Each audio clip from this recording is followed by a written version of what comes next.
Thank you, Michelle, and thank you for the Friends of Science for having me again after 11 years.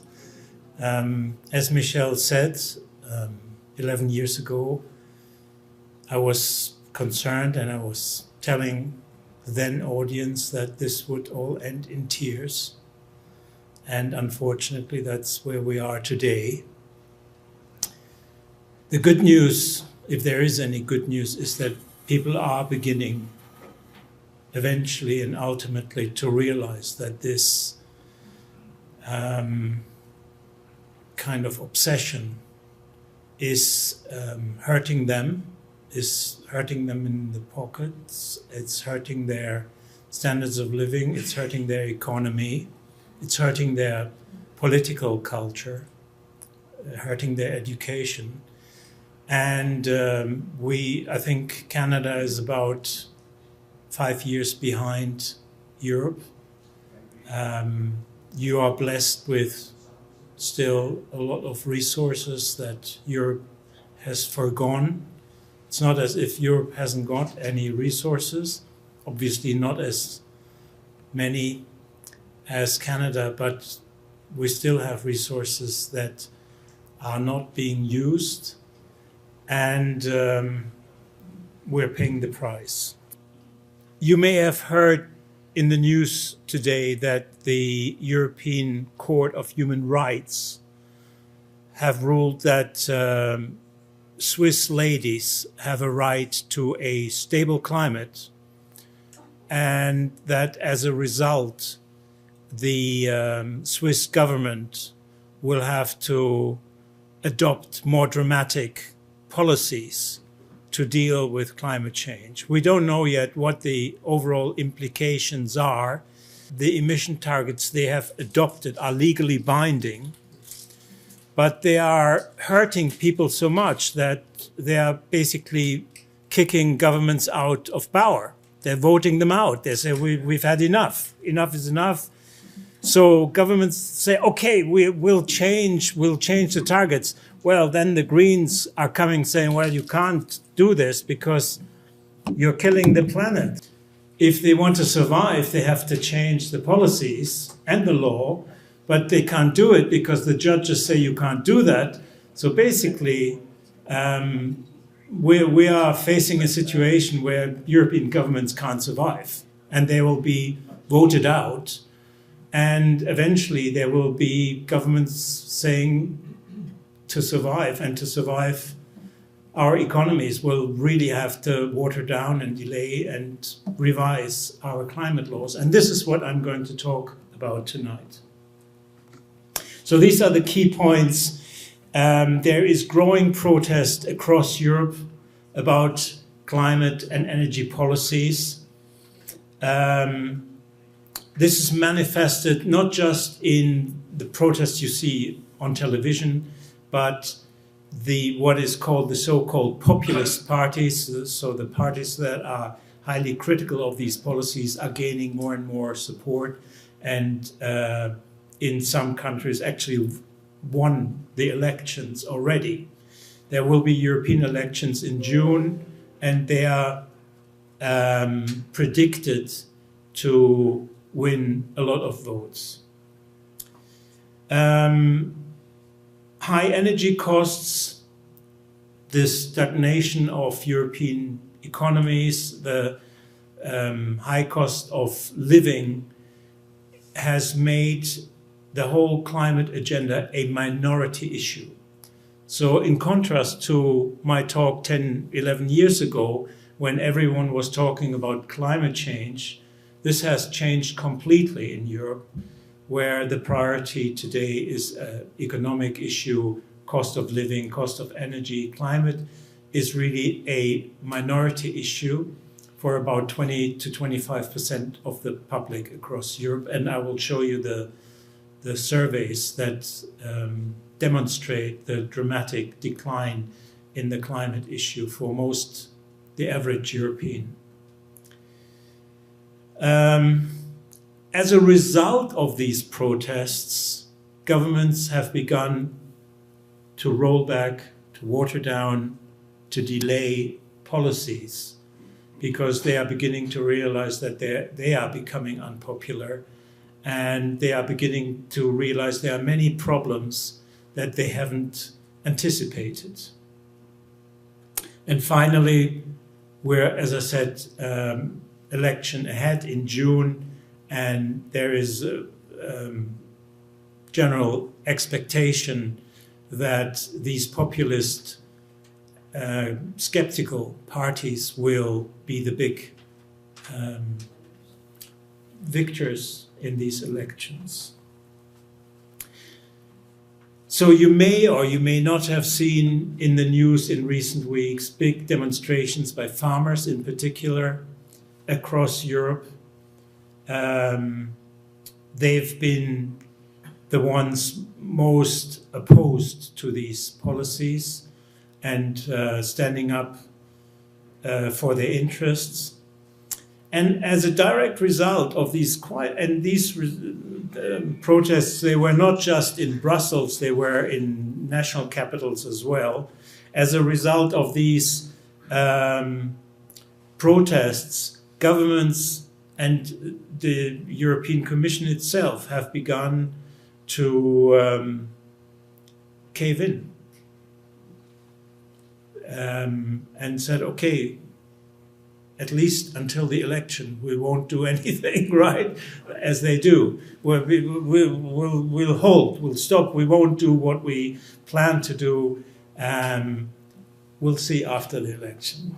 You know, let's see what we can do. So the EU backed down on the farmers' protest, and for the time being, the farmers are, you know, they can see that because there were so many of them and quite united front, that the EU were extremely concerned, not just losing farmers, but losing a large chunk of the public at the same time. I mentioned already the European Court of Human Rights and its decision today about telling the Swiss government that they are not doing enough about the climate. Today, ironically, there was another piece of news which I'm sure you haven't seen, and that is that in its draft agenda for the next 5 years, the EU has decided to relegate climate and shift its main priority to defense. So, as everyone is aware, there is just, you know, a limit to how much money you can spend, and you have to prioritize how you spend money. And over the last 20 years, the priority for the EU was the green agenda, the Green Deal, a climate policy. This has now changed, and the spending will shift dramatically, and probably even more so after the election, from the green agenda to the real agenda. The amount of money that people, the green vested interests, are asking for net zero is astronomical. You can see here, one report in the FT says that the EU needs 1.5 trillion euros per year to meet net zero. I mean, it's just utopian, it's not going to happen, and the sooner the EU wakes up to reality, the better.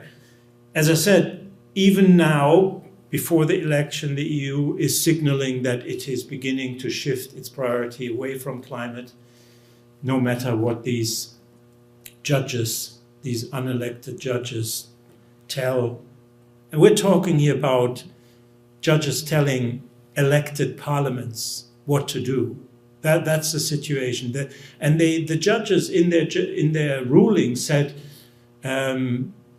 it's kind of naive to think that democracy would work just with majorities in parliament, and that only judges can rule or decide what makes legal sense. And that's why it's so important to have judges to tell parliaments what they should do. That's essentially what they were saying today.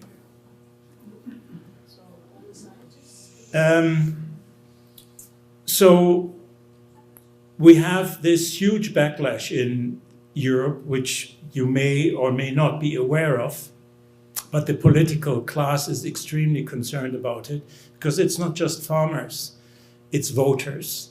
And you may have seen elections in Sweden, in Italy, in Holland, where the populists won elections. Sweden, for instance, after the populists formed a coalition government with the conservatives, decided to abandon its 100% renewable target and is now prioritizing nuclear energy.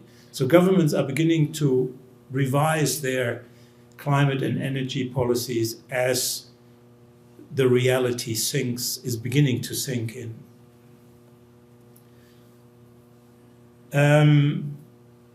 The populist parties in Europe are making, when we say populist parties, we talk about skeptical parties skeptical of mass immigration, of net zero, and of other mainstream kind of policy agenda. And they're called populist parties, I guess, because they are increasingly popular. I don't know exactly why they're called populist, but something makes them popular. And they are becoming increasingly popular. We don't know yet exactly how the European election will pan out, but it's expected that the kind of green and more socialist parties will lose votes, and the conservative and populist parties might actually, for the first time, have a majority in the European Parliament.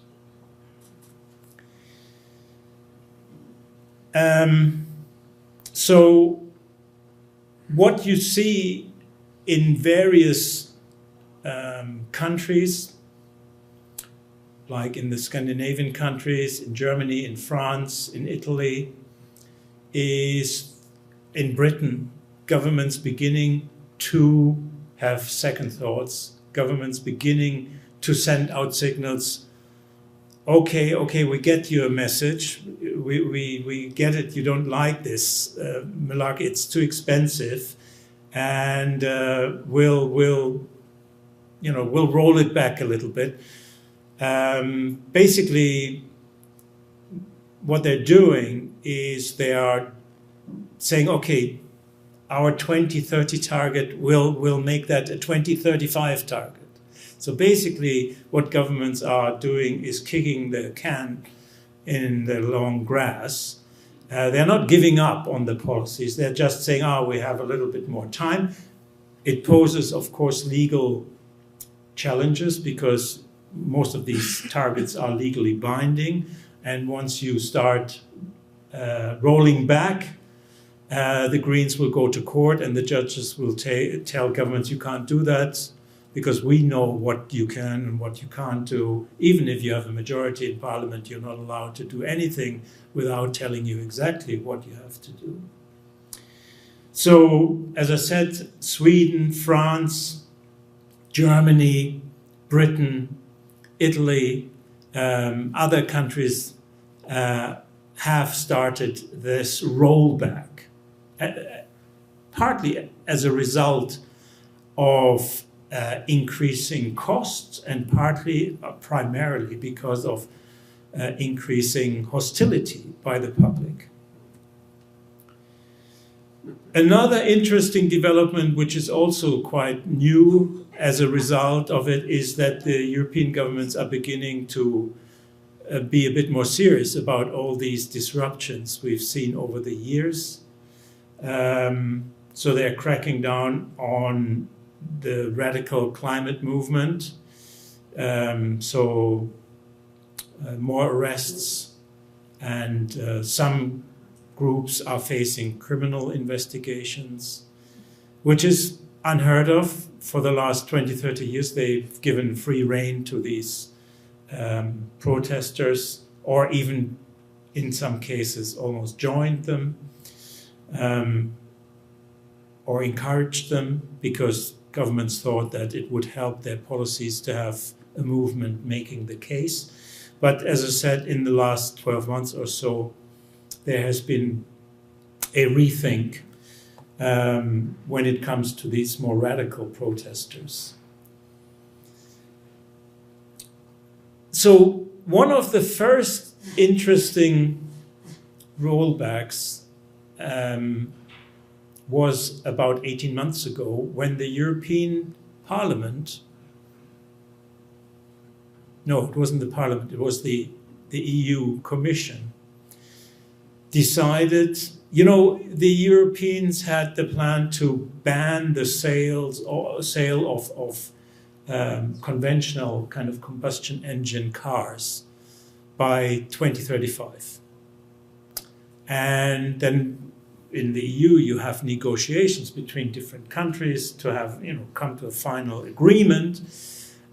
What happened was that the Italian government, the German government were dead against that, because they realized that it would essentially be the demise of their car industry, which is, one of the biggest industries left, that hasn't left Europe yet. So they decided we need an exit from this draconian target. And what they decided in the end was that conventional internal combustion engines will not be banned by 2035. You can still drive a conventional ICE car if you use synthetic fuels, right? So in other words, the car industry can continue building conventional cars, because by 2035, they will all drive either on water or on synthetic fuels. That was the kind of loophole with which they undermined the whole idea of banning conventional cars. But it ensured that the European car makers could continue making cars. Because and this is what's going on right now, if you essentially have only electric vehicles on the street, on the road, then we will all be driving Chinese electric vehicles, because they produce these cars for half the price.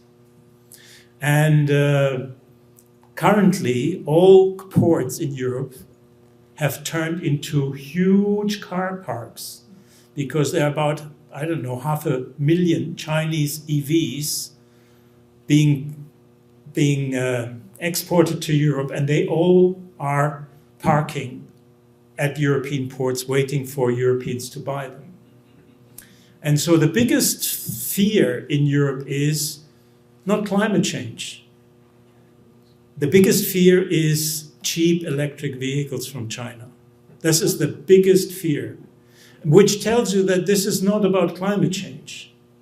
Because if it were about climate change, you would think the best option is the cheapest EVs, the cheapest solar panels, the cheapest wind turbines, because that will solve the climate. No more climate change, right? But this is not about climate change. This is about the fear that the Chinese will use net zero to essentially flood the European markets with their green technology, which is what they're doing. So the solar industry in Europe is bankrupt. The governments have stopped handing out money and subsidizing them, so they can't compete with the Chinese solar panel makers. Wind industry is in a similar situation. They are, because costs have increased significantly, they can only survive with huge government subsidies. But that decision by the EU that to allow car makers to continue with ICE cars, because in 10 years' time everyone will be driving on with synthetic fuels, whatever these fuels will be, basically meant that there wasn't a ban and there won't be a ban for conventional cars. This is how it happened about 18 months ago. I don't know whether the Canadian media reported on it, but it clearly signaled at that time the game is over for anyone who thinks that Europe is willing to commit industrial suicide by essentially undermining its own car industry.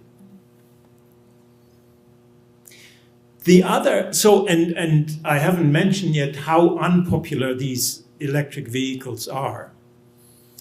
They are mainly a kind of status symbol for people who already have 2 or 3 cars. So they have another one, mainly for the shopping or some, when you only need a car for 5 or 10 miles or so. So they have another car, so they have 4 cars now. But they can claim that they are very green because they have an EV. But everyone who wanted to have an EV now has an EV. And now the sellers are stuck with the EVs because most people don't want an EV. Either they can't afford to EV or they live in a flat and don't know where to charge an EV. So EVs have become a headache, not just because of the Chinese, but also because most people just don't want to buy an EV.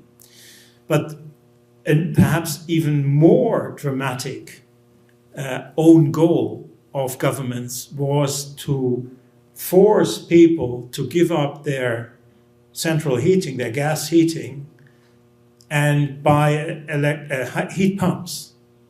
I don't know whether this is an issue in Canada, I have no idea, but in Europe this has gone down like a lead balloon, because not only do you need kind of very, very modern building for EV pumps to heat properly, they also cost 3 or 4 times more than your conventional gas boiler.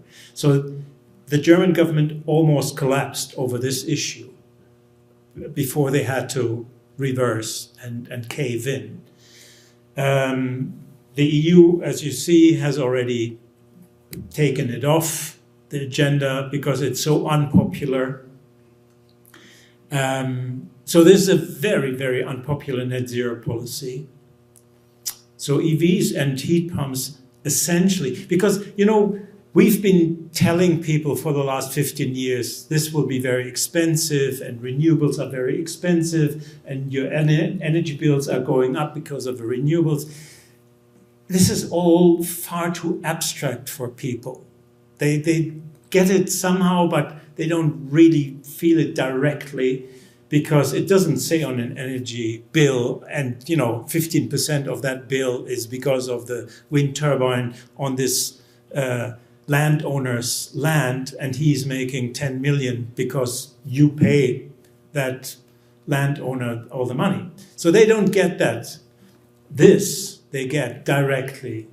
The car they can or cannot drive, the car they're allowed to drive, the way they heat their homes, what they're allowed to do, that has caused huge opposition and a lot of headache for governments as a result.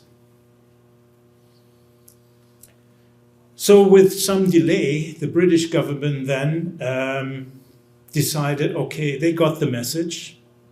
There is within the Conservative government, and particularly among their backbenchers in Parliament, a huge and growing group of skeptical MPs who are saying, we can't afford this.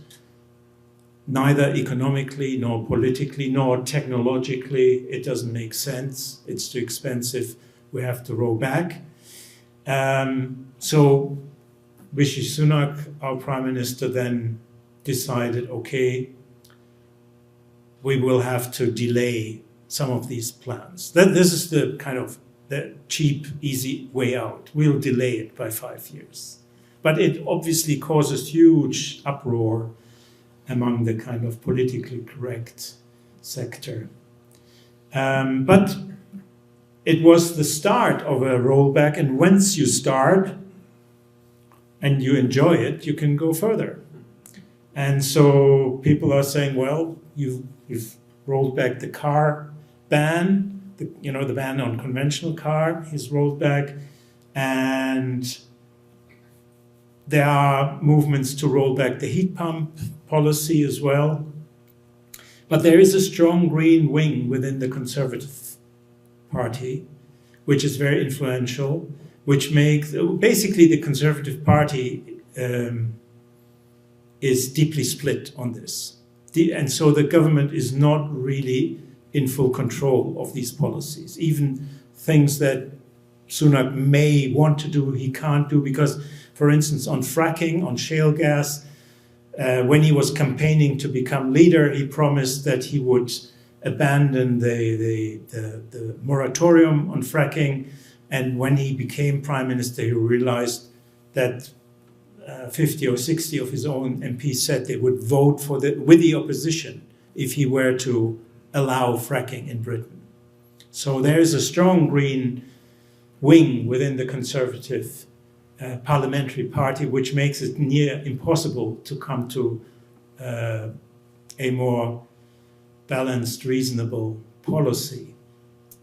But the price the government and the Conservative Party is paying as a result of its very, very unpopular policy is that they are hemorrhaging votes to, one, a populist alternative party, and B, to traditional conservative voters who don't vote anymore. And believe it or not, they won the last election, had an 80 majority in parliament. They are now under 20% of the vote. So they've lost essentially more than half of the vote already. So in all likelihood, we'll have elections in Britain later this year. In all likelihood, Conservatives who have squandered a lot of the goodwill they've been voted for will be in the opposition, and Labour is very likely to win the election. And of course, this, you will have elections sometime in the next 18 months or so. Any government, any conservative government that doesn't get this right, these policies right, will not survive in the long term. They will immediately lose support fairly quickly over this issue, because it hits people directly in their pockets, in their living standards, in their cost of living. It's so direct. It's not something kind of long term. This is a very kind of direct issue people are very concerned about. So this, the Conservatives here in Canada will have to think very hard how to minimize the cost of any future policies on climate and energy, and turn this to an advantage for the economy and for the country. It will be a big challenge. But in Britain, it was near impossible to do, because the Conservative Party, parliamentary party, has such a strong green wing, which essentially makes it unable to come to any reasonable policy. They are so committed. Their priority is the climate agenda over anything else. So we've said Sunak delayed the petrol car ban, and of course the outcry was enormous, but and it didn't. It came too late. It hasn't shifted public opinion. He had hoped that people who he had lost would, go back to supporting him or the party, but this hasn't happened because it's almost too little too late. In Europe, however, it's very interesting because, of course, the mainstream conservative parties in Europe have all adopted the green agenda and have pushed that very hard and run it for the last 20 years, essentially. But they also are beginning to realize that the political climate is shifting. So they are now in their kind of draft manifesto saying we want to give up the planned ban on petrol cars, which is a big thing. Will be interesting to see how this pans out. The European car makers are struggling as it is because many of them have really prioritized building EVs because that's what governments have told them for the last 10 years or so. This, forget everything else. The future is EVs. This is where all your investment has to go. And now they are stuck with the EVs in a big way. There are very few companies who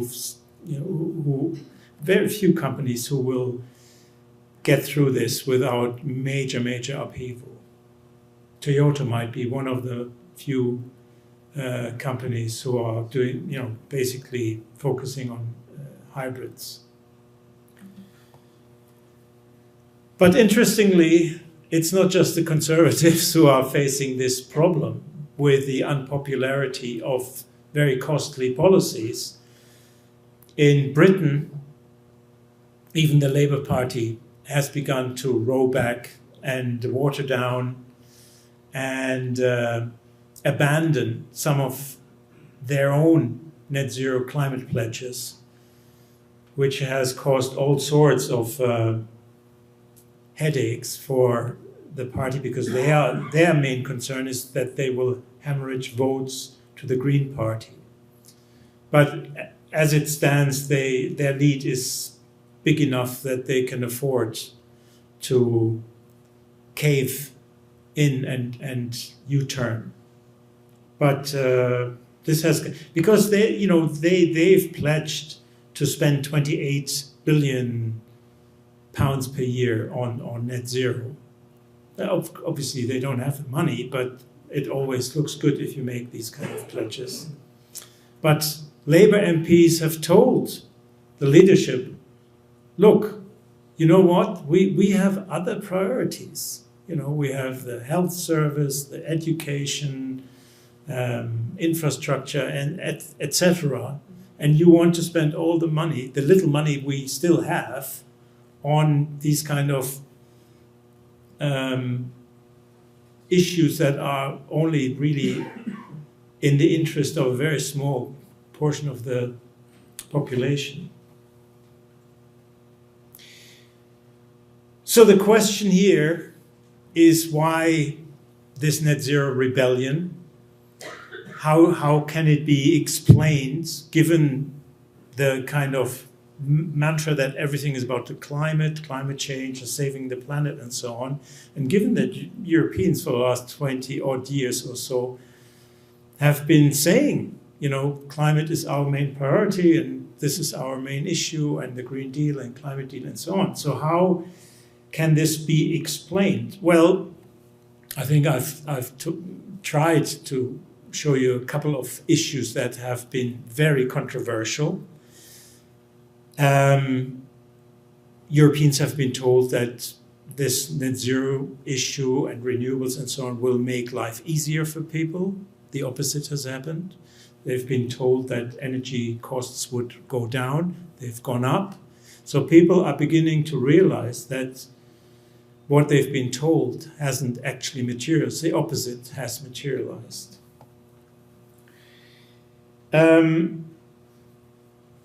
I mentioned the problem in Germany with their plans to outlaw gas heating and go for heat pumps. That caused a huge crisis for the government, which is still, the government still wouldn't be able to survive a election nowadays. They are really in the dumps. And of course, that has been the biggest of all rebellions, was the one against the ban of central gas heating. And wherever you had surveys, polls about this, you know, in Britain, 3/4 of conservative voters said only over our dead body, basically. We have seen the backlash against EVs.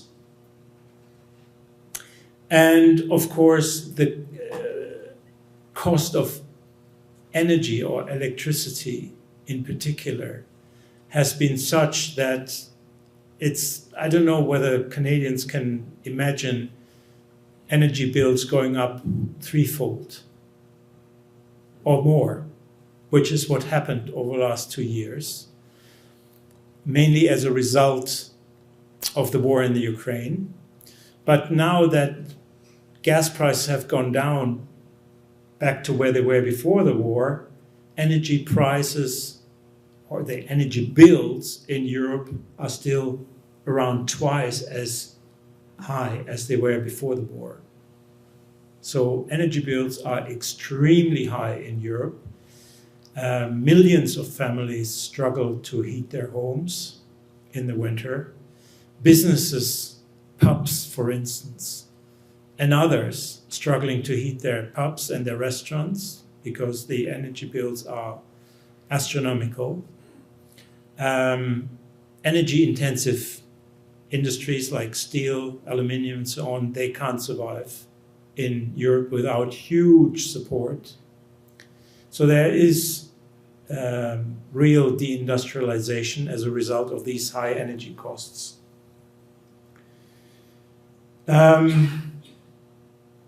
I mentioned already the big issue, the double issue of falling demand for EVs and increased concern about Chinese flooding the markets with cheap EVs. Whenever you have surveys like, would you support these policies? In most countries, you have huge opposition, and politicians are aware of the growing opposition to their own plans and policies.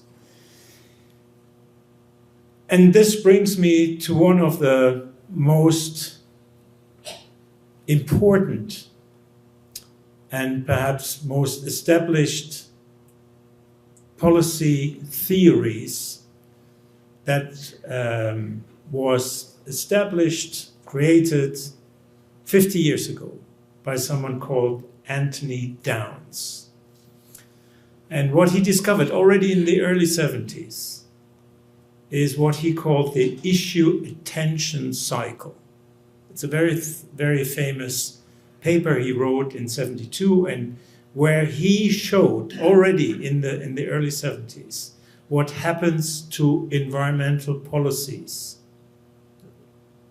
from start to finish. And what he realized, if you look at this graph, is, and he showed that, I think he had 6 or 7 examples where similar evolution of the issue happened. And he showed that initially, some scientists discover there is a problem, right? We've discovered a new problem. What you name it. And people start really, really worrying. And say, we have to do something about this or against it. So he charted this, and he realized there is always an initial discovery. The scientists then send this to the newspapers hype it up, then there's a movement. We oppose this. And people will go on marches and oppose it. And the public will say, yes, they are right, the protesters are right, we oppose this. And eventually, governments take action and say, okay, you want us to do something about it, we'll do something about it. Eventually comes what he calls the realization of cost moment, where people are beginning to realize, this will cost us money. Perhaps we're not so opposed. I mean, we are opposed, but, perhaps not today. And this he wrote 50 years ago, and this is exactly what we are noticing today. For the first time, people are more concerned about the cost of the policies, of climate policies, than they are concerned about climate change. And how do we know that? Well, we have surveys. Now let me read this for you if you can't read it. It essentially asked in most European countries, it's a big survey, asked,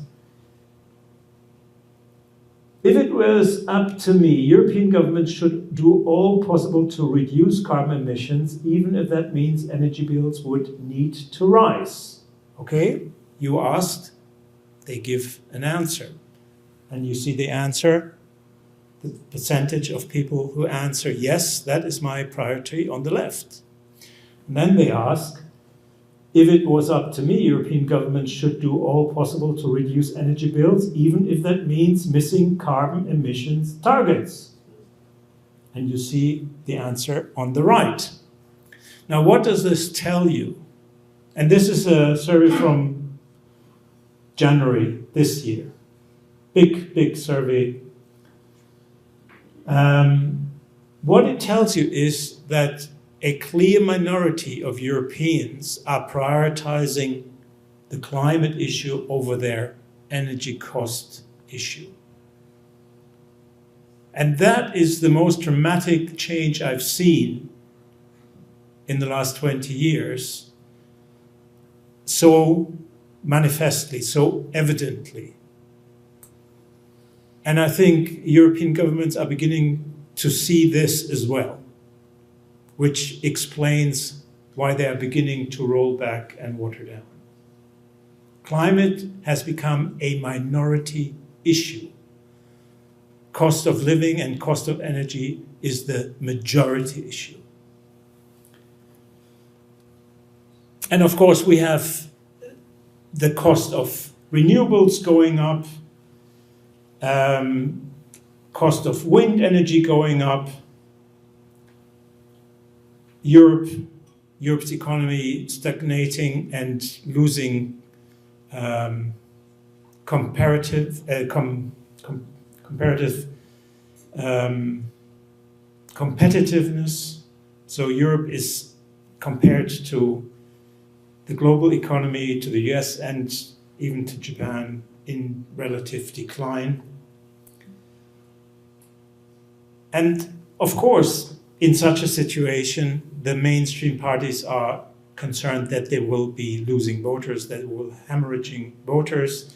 And that's what the prospects are for the elections in June, that there might be, for the first time, a center-right populist majority in parliament. And if that were to happen, of course, all bets are off. And that's the situation in Europe, which sooner or later will come to a theater close to you. Thank you.